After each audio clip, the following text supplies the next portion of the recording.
What's up, guys? My name is Khan and we're back today in Scrap Mechanic, and I know everyone is super excited for the AI challenge results, but that is coming soon. But first, I wanted to show you guys a project I have been working on, and I've really been wanting to work on for a while, and you know, it's finally starting to come to shape, and I'm super happy about it. And if we can just get up here, as you can see, we have a giant city grid. It's still lag-free, which is awesome, so that's good. I mean, it is all attached to the ground.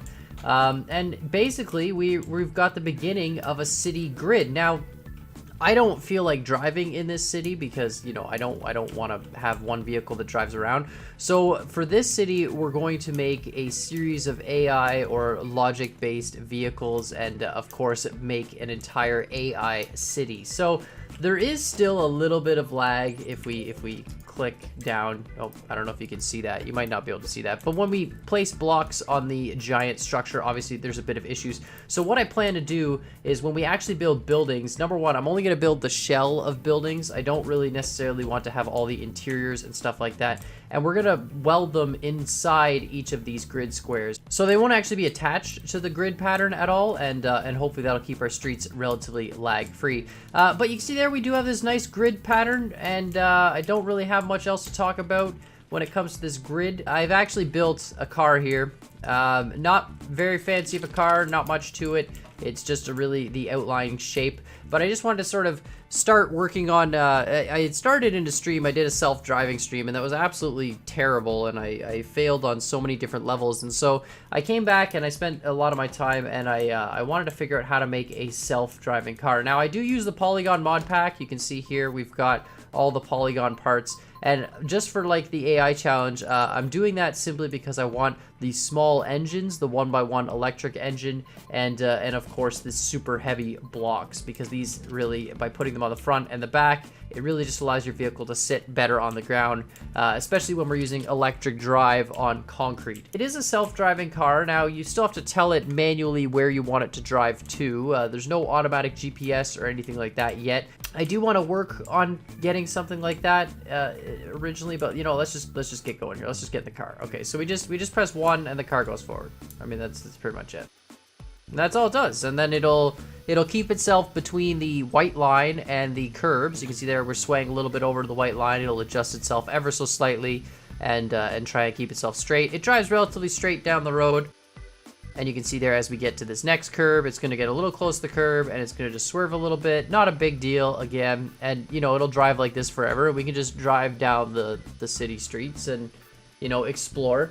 I haven't really thought about speeding it up yet. I don't really want to have a lot of fast AI vehicles driving around. And the reason why is, number one, the physics becomes more inconsistent, first of all. And number two, you know, I feel like once we get more and more vehicles on this and actually have them automated, it'll be a little better. But we are getting to the end of the grid here, so we might as well make a turn when we get to this last street.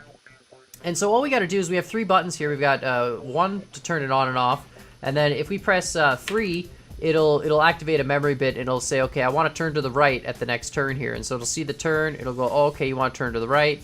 There we go. A little bit of an oversteer there. I might have to adjust that. The turning is really a timing-based system, so it sees those corner posts at each intersection, and I plan on turning those corner posts into sort of a signpost, giving it like a color striping pattern of some kind, so that you can indicate, you know, what street you're on or what road you're on, that kind of thing. I'm not really sure yet how I want to do that. I'm thinking some kind of like a binary-based system to let you know what street you're on. But again, really not too sure. But I do want to be able to identify streets and street corners, actually. So I might just number each street corner, maybe. I'm not really sure. You know, if you guys have ideas for how you think the easiest way to do that would be, let me know in the comments down below. But really, I do eventually want to get to the goal of having, you know, cars that can follow predetermined routes. We can always do a predetermined route relatively easily. You can see there, it turned a little bit better that time. But again, it'll just adjust itself for the curb. With predetermined routes, so there's a few different ways to do it. For example, if we want to do a bus and have a bus go down a certain path, we could easily just have it count intersections. So we could say, okay, go 5 intersections and then turn right, go another 4 intersections and turn left, and oh, we're going a little bit over the line there. There is a second set of sensors there, you can see, so if it does get too far over the line, it'll adjust itself for a second time. So basically what's happening is we have this sensor here. This sensor is a black sensor, and this one's also a black sensor. So in the last self-driving stream, that was the main suggestion I was getting from a lot of people, was use the not black condition. And that's really what it does. So it says, you know, I'm looking for the road. As long as this sensor's on the road and this sensor's on the road, we can keep driving straight. But when this sensor sees the white line, you have to turn away from that. And when this sensor sees the curb, you turn away from that. Same sense, these sensors on the bottom are also black sensors, and they do the same thing. They're just aimed a little bit closer. But really, the whole vehicle works on a really simple system. So I realized my flaw in the stream was that I was trying to make the entire thing run on one system, when really I should have it run on two. And so the one system was the steering. And so you see we've got controller-based steering. We've got two steering bearings, one for turning left and one for turning right. Because this is a grid pattern, a right turn is very, very steep compared to a left turn. So a left turn is always very gradual. And I don't think we've done a left turn yet, so we'll get to that. And so what happens is when we want to turn left or right, this sensor here senses the post on the intersection, and then that activates the left or right turn trigger if we've selected to turn left or right. So we prompt to turn left or right with these two memory bits here, and then they say, okay, the user wants to turn left, and we just hit a pull, so it means we've got to turn left. Now, of course, the problem is you could tell it to turn right and left at the same time, and it'll just do some kind of weird hybrid turn because it'll activate both. So it still requires a little bit of the user input, but the point of this rig was really to show the self-driving capability and the fact that you can actually make left and right turns. And then, of course, once it does activate and it says, okay, I'm turning right, it uses a timer either to turn right or left. And you can see the two different timers, and that activates the controller for that amount of time. And so it is a manual timing thing. And then once the controller straightens out, it just kind of lines itself back up within the white and black, or the white and the curb, and then we're good to go. So really, we just activate one, and let's just wait till we get past this intersection. So we'll prompt to turn right. And so you can see there that memory bit on the back is activated. It's waiting to turn right. And so when that light hits it, that sensor, boom, it activates that memory bit to turn right, activates the controller for the timer duration, and then it turns us off the curb. And we're good to go. We're back in the lines. And we see we straighten out there very nicely. And then left turn, same thing. So we can hit 2. It'll prompt us to turn left. And then it's waiting. It's waiting. It's waiting. It's going to see that. And then it's going to go, okay, we got to turn left. And a nice smooth left turn. A little close, but that's okay. We'll veer off. And so what we do when it wants to, it'll do it again here. Come on, there we go. Perfect. A little bit better. So there is a little bit of an inconsistency sometimes with the timing on the turns. I've tried to tune them as best I can. Obviously, with different vehicles, we're going to need different tunings on that. So as we build, let's say, a bus or something a little bit bigger, it's going to have different timings. But this is really the basic principle of how I think I want to design all the vehicles. Now, the stabilization portion of it, this is where the true, I mean, practicality, I guess, whatever you want to call it, comes into play.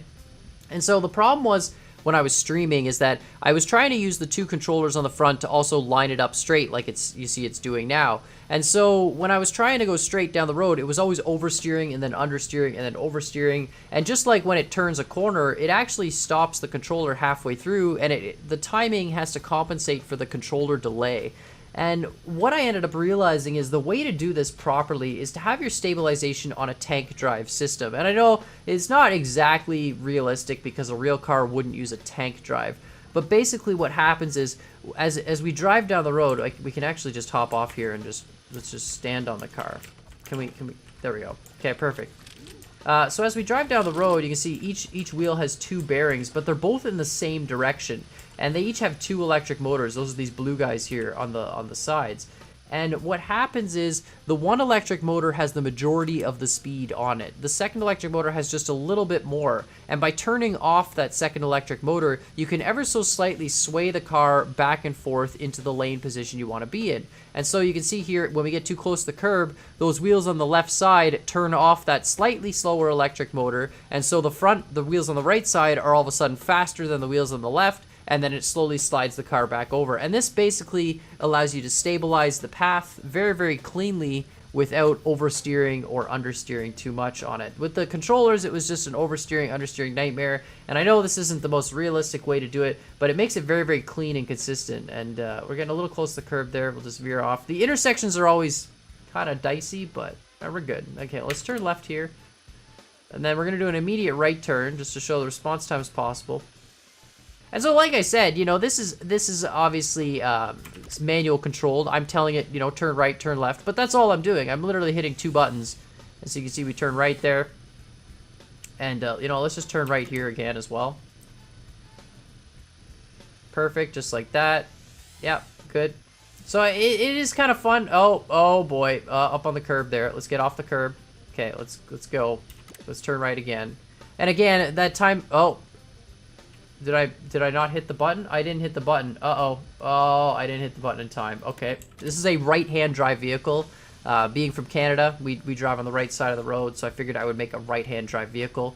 I mean, really, if you want to make a left-hand drive vehicle, you could do it the same way. We just have to reverse that sensor on the front that picks up the street corner, as well as the angles on each of the 2 wheels, and the timings would have to be flipped.